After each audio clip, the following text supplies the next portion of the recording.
Was philosophy always meant to be practically applicable, or is that some modern reinterpretation? That's a Joe question. Well, I mean, I suppose one of the differences between, like, very broadly speaking, between something like ancient Greek philosophy, say, and the way that we conceive of philosophy today is that, philosophy today is largely thought of in terms of different fields. You've got your kind of epistemologists who discuss questions like, what is knowledge, and, more importantly, how do we attain knowledge?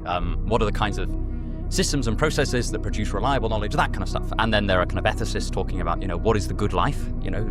Vitally important question. Also, what are the right things to do?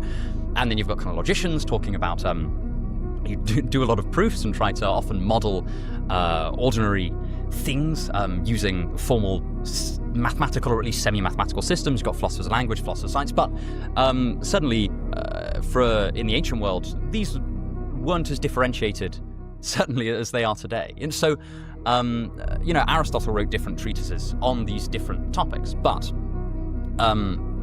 even in his philosophy, everything is so interlinked. And if you go, back before Aristotle, it's very, very hard to separate. So, for example, the Stoics, although, in kind of popular discourse around Stoicism today, we talk a lot about Stoic ethics.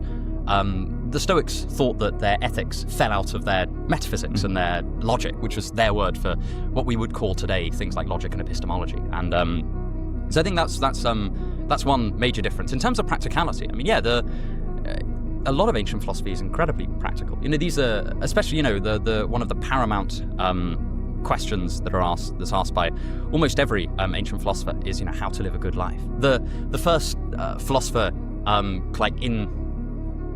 received wisdom is Thales. He's a kind of ancient Greek philosopher.